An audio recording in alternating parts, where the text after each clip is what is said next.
Hello, welcome back to the 3 Arcs channel. This is David. Today I want to go over another bandit group that makes their base in Nulb for the Temple of Elemental Evil campaign. As you know, of all the videos I've been making, it's about the Temple of Elemental Evil module T1 through 4 in the 576 Common Year base timeline. My campaign website, Campaign Guide 576 CY, is public facing, follows the Wizards of the Coast content policy. So it's available for all Dungeon Masters out there that want to run an epic campaign version of the Temple of Elemental Evil. Not just running the module from the pages, but bringing the entire world around the module to life. Like the Village of Hamlet by Gary Gygax. He keyed 4 locations in Nulb with, in the Dungeon Master notes of the module, he expected the Dungeon Master to fully flush out Nulb and expand it, and for the Dungeon Master to do homework, take notes, and create the world around this epic campaign.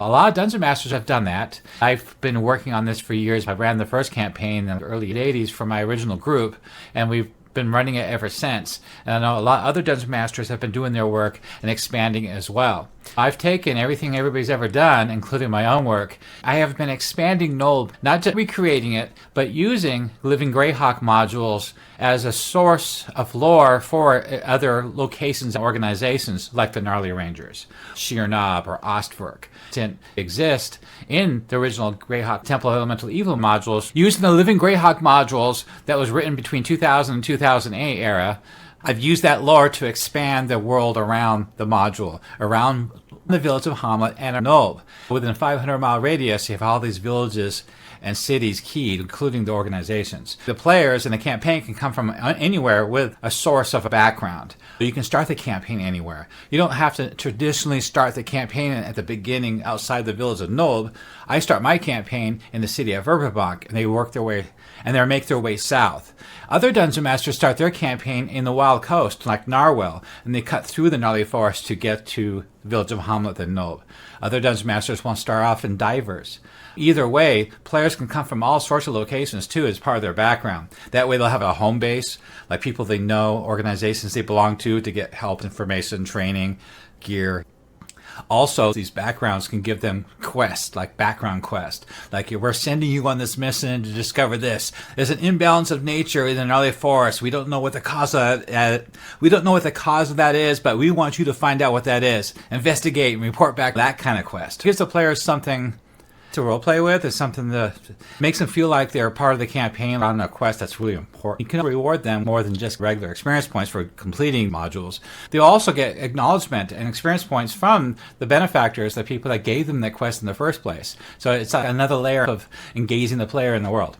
Today we're going to talk about another bandit group that makes Nulb their home base. My last video was about the Hidden Blades, a neutral mercenary faction, and I mentioned that the books of The Black Company by Glen, highly recommend you to read those. They're fantastic. They're a great source of inspiration and lore to use in a greedy campaign with a lot of mercenaries in it. And so I use that as a base model of how they speak and how the organization works. So that's what that bandit group is doing in Nulb, and the players can be engaged with them as well. I gave in that article all sorts of plot points and quests that involves them. Well, I mentioned in that last video another bandit group, much more organized, threatening, much more dangerous, and they come from Divers. So I'm going to go ahead and take a look at that article and we'll talk about that. This is the website I mentioned previously. It's the splash screen for the Paperback Campaign Guide 576 Common Year, a website you can use while running the game at the table. I write these articles in a bullet point format for a Dungeon Master to reference quickly while role-playing, much like how Old School Essentials does with their rule set. There's a lot of original articles I got this lore from for these articles, and I highly recommend that you go out and read them entirely, but then come back to the game and use these articles for your game at the table. If you scroll down to the interactive map of the Viscounty of Paperback, it covered a big area. If I scroll to the top right, it doesn't get to Divers. If I scroll east, Conrail, that orange line right there is the border of the Viscounty, and that's what this map is for. You can click on any of these locations here, these tags, and it'll take you to those articles. Like Nulb, if I click on that, it'll pull up the article.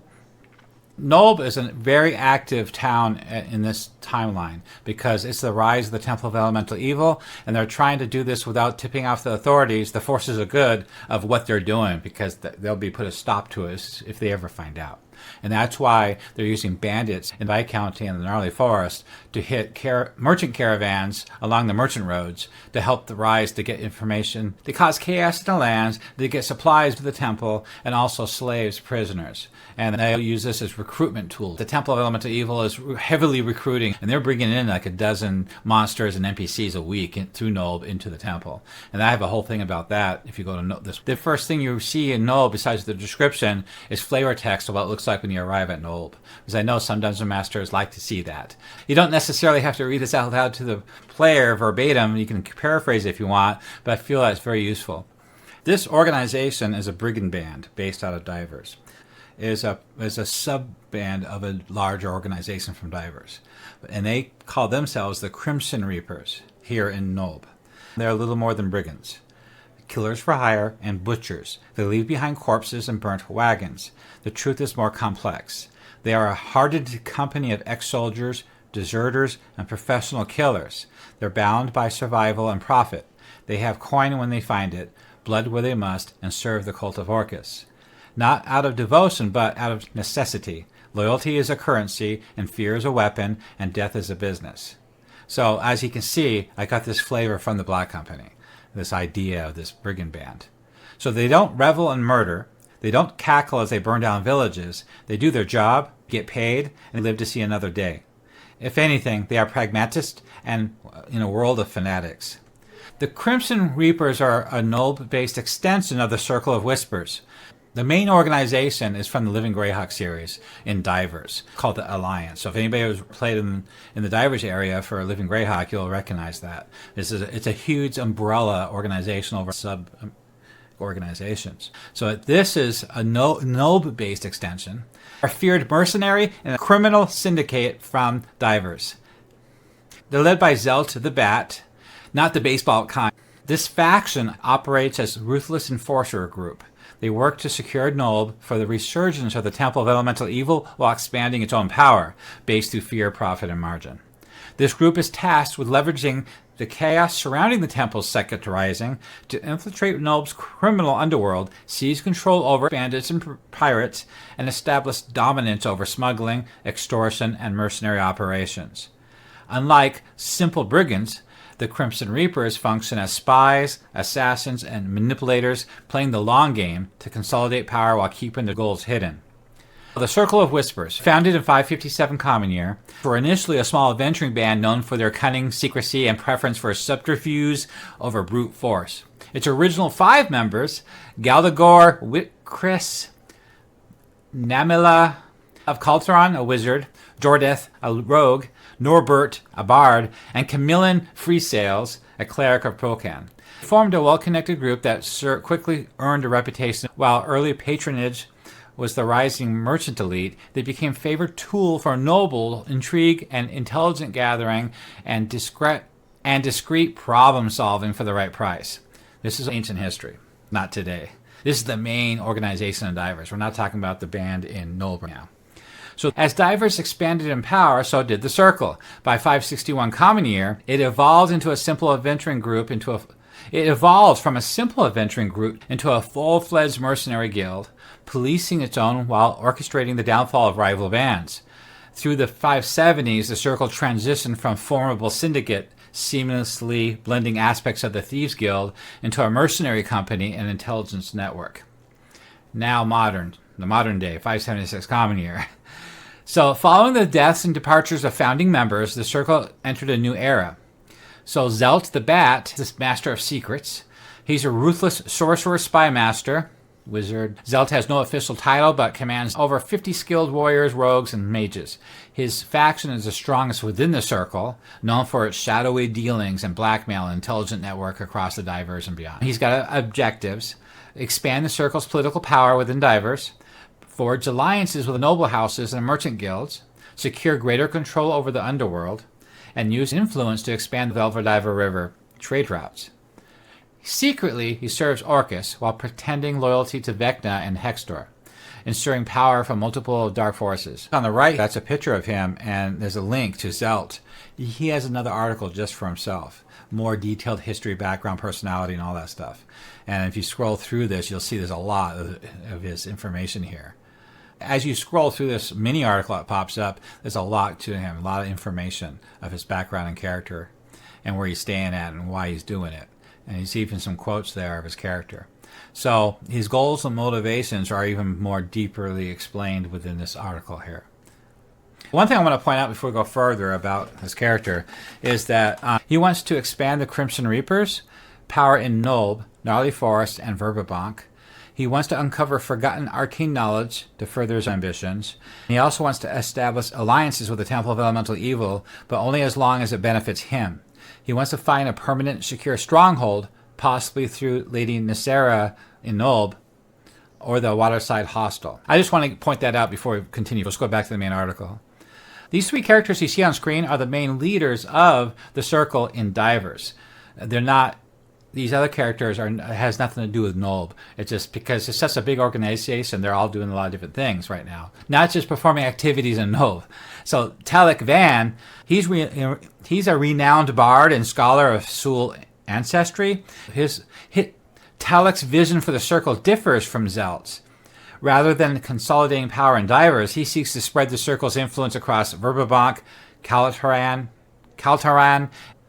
and the Nyrdive region. He wants to create a vast mercenary thieves guild spanning many cities. He wants to recruit individuals of Sul descent from the Scarlet Brotherhood, and he wants to weaken Zelt's grip on the organization. Because Zelt's idea is to go to Nulb and help out the Temple of Elemental Evil. This other leader of this big organization is not interested in that. And the third person in charge of this big organization is Barrick the Bull, Rollins. He's a veteran of Fiorandi's wars against Uas. He represents the last vestiges of the Circle's original adventuring roots. His fort, Bullswell, in the Gnarly Forest on the northern edge, is both a retreat and a training ground for purists to remember the Circle's former mission. These two leaders have nothing to do with what's going on in Nulb, just to make that clear. So Zelt again, he's one of the three. He sees Nulb as a prime target for expansion. The resurgence of the Temple of Elemental Evil 576 Common Year represents an opportunity to align the Circle with Supreme Commander Hadrak and Commander Feldrin, ensuring profitable smuggling routes, expanding the Circle's influence into the lawless frontier. This is what's going on with operations in Nulb. Control of the Waterside Hostel. The Circle is seeking influence to Dick Wrench, the owner. The second operation is alliance with Nulb's criminal elite. Zelt is negotiating with Lady Nysera and her enforcer to solidify control over the smuggling, piracy, and illicit dealings. His third is ties to the river pirates. The Circle is assessing the strengths of Captain Garrick and Captain Marad, two of the most powerful pirate lords in Nulb. There's two brigand bandits and two pirate ships operating out of Nulb. His fourth one is covert aid to the Temple. The Circle is funneling recruits and supplies, intelligence to the Temple's leadership, ensuring a stake in its resurgence. They want to be on the winning side.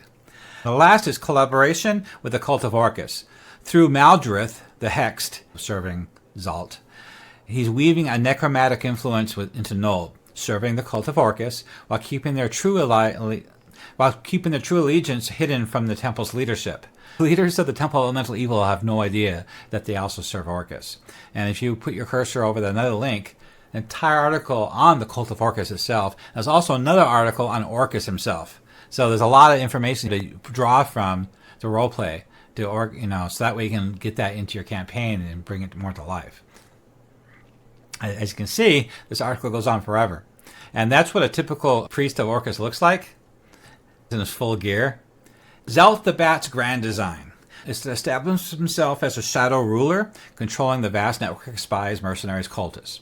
He plans to expand the Circle across the Flyness, absorbing weaker organizations like the Betorafaka family in the city of Verbabank. Another article for them in the city. If you haven't checked out the Verbabank interactive map, it's huge. It took me months to get that done. Every building in that entire city is keyed with pop-ups and artwork and everything you need to know about running a campaign in the city of Verbabank. He wants the hand and eye of Vecna, believing they hold the secret to Dominion. He promising souls to Orcus for vampirism upon his death. He wants to conquer Fiorandi and Luna for Hextor, should the opportunity arise.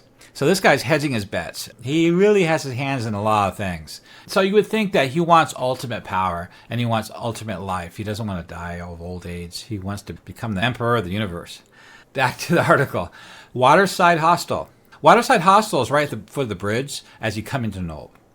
And the Crimson Reapers maintain a permanent headquarters there on the second floor of the hostel. By the way, the name Waterside Hostel is in the original Temple of Elemental Evil module by Gary Gygax. I don't really approve of a name like that in a D&D campaign because it's more of a modern word, I think. I'd rather call it an inn or tavern, but that's okay.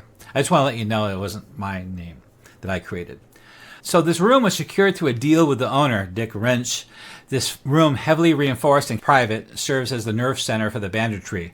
They just arrived not long ago. They just got here. So all they have is a room at the inn at this stage. They have more plans as the campaign continues.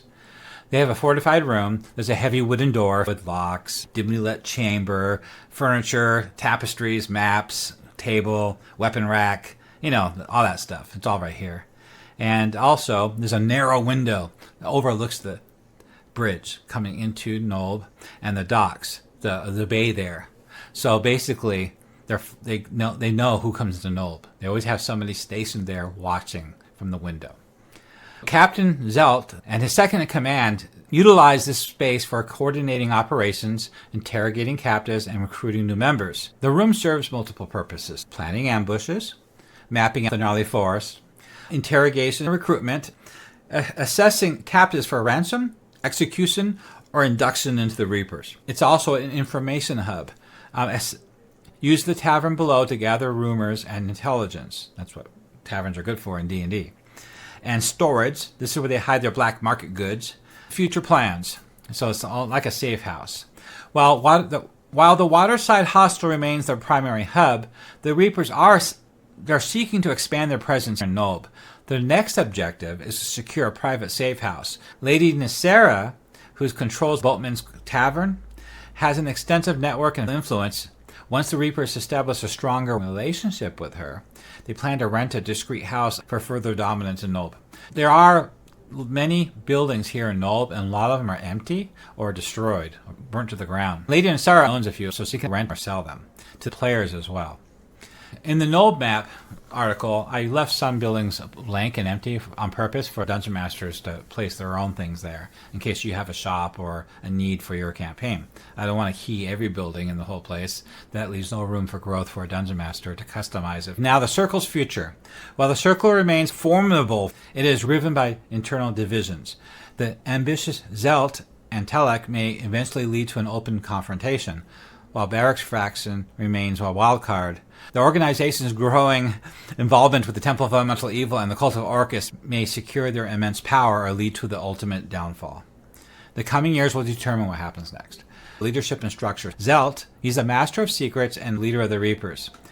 A cunning and ruthless sorcerer, spy master, Zelt operates under the guise of a simple crime lord, but his ambitions run deeper.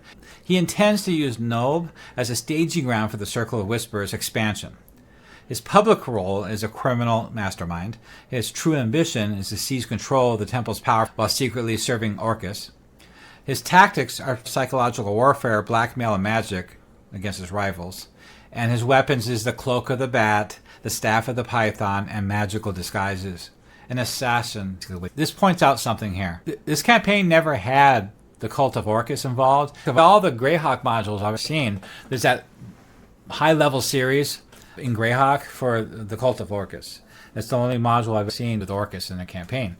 Necromancer Games embraced Orcus in their campaign world, which was cool. And I loved that campaign, and I used to play it a lot back in the 2000s. But I felt that, Orcus is a definite figure in Greyhawk.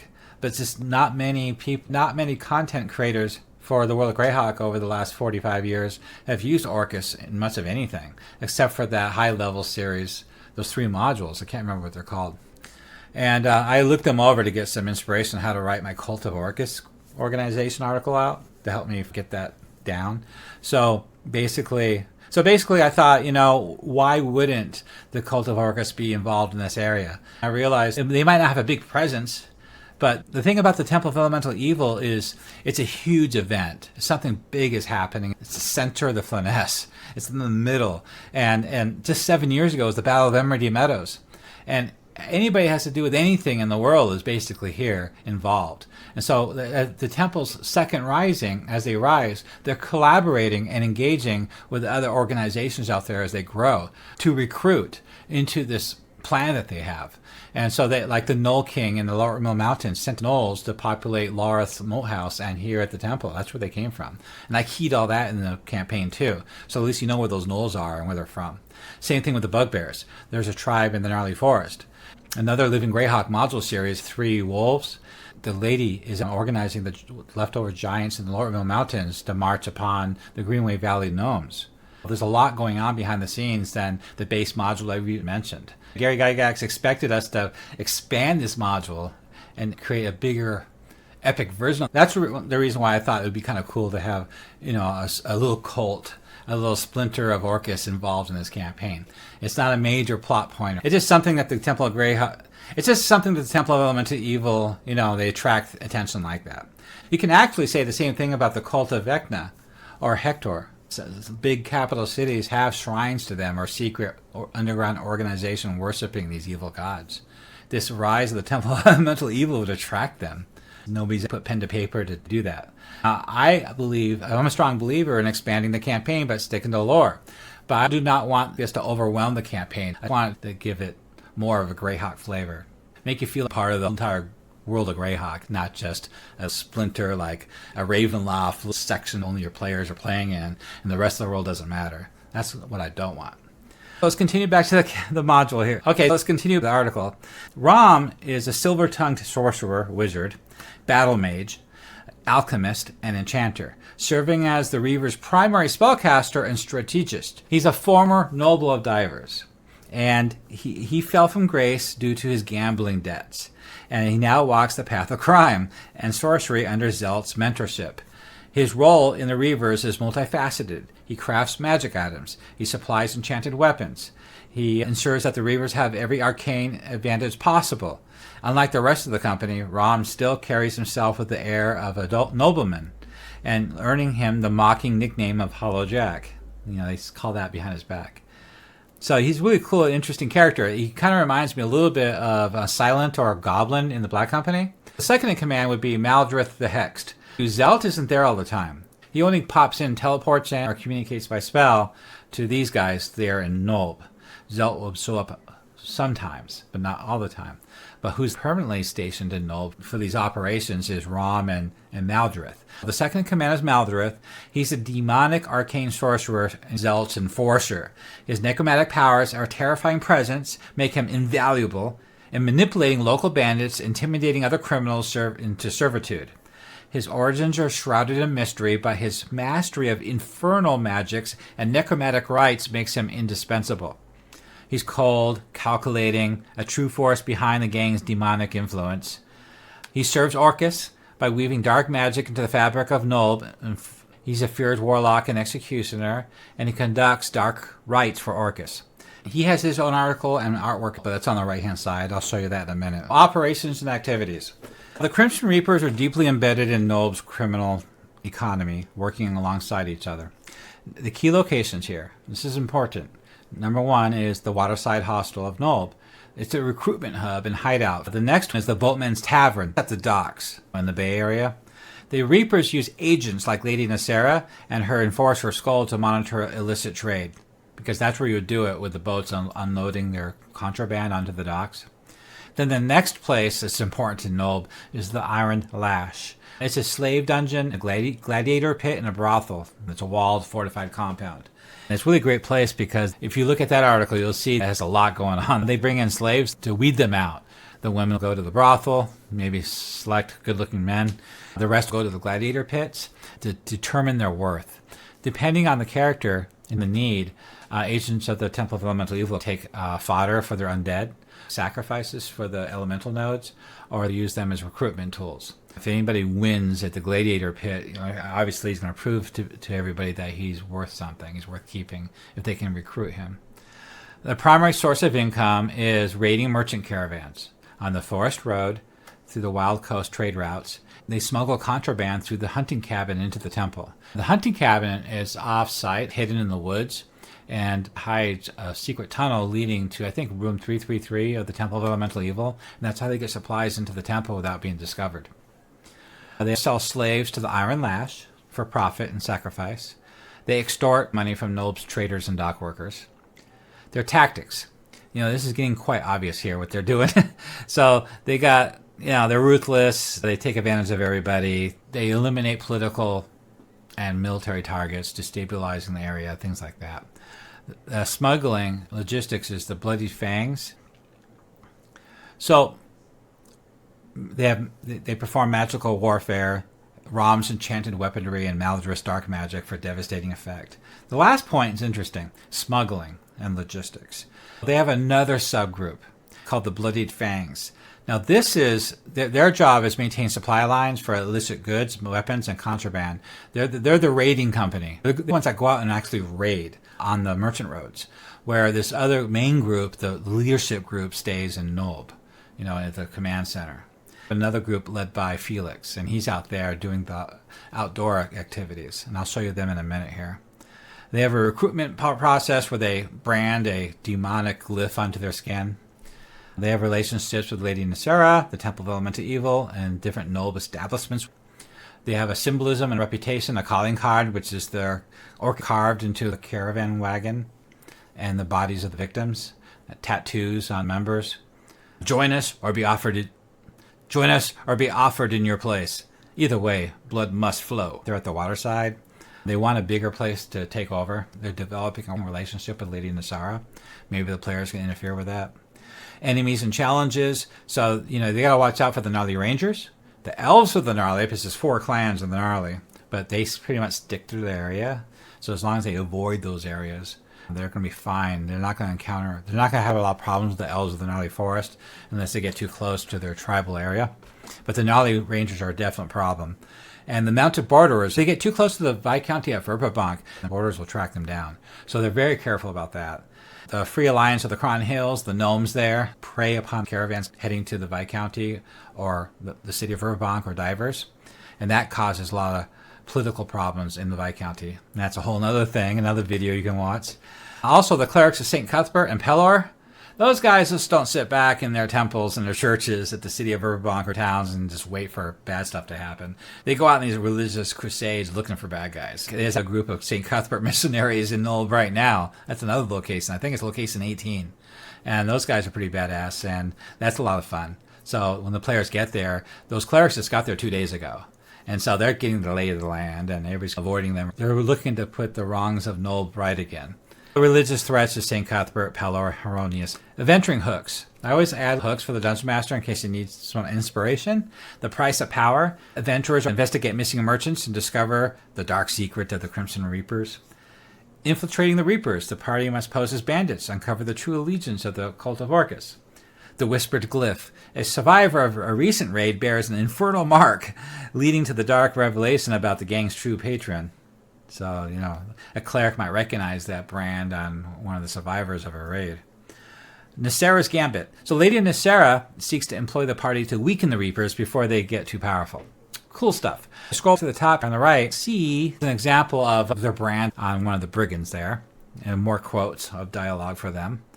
Now, we already covered Zelt already, and on the right, I do put a little paragraph there what he's all about, the kind of character he is. But if you put your cursor over the little link there, it'll come up to his main article. You can learn a lot more about him there.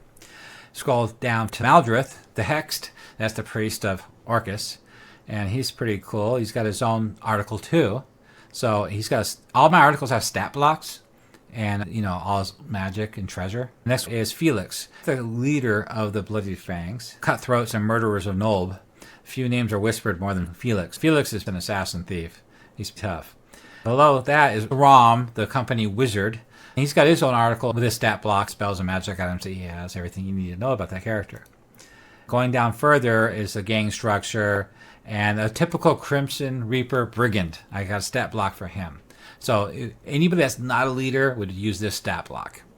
I publish a lot of I publish all my modules on the DM's Guild, and the requirement is all stat blocks have to be in 5th edition. So I do that now, that way I don't have to do it again later when I create the module. Any good DM can convert this to whatever rule system you use.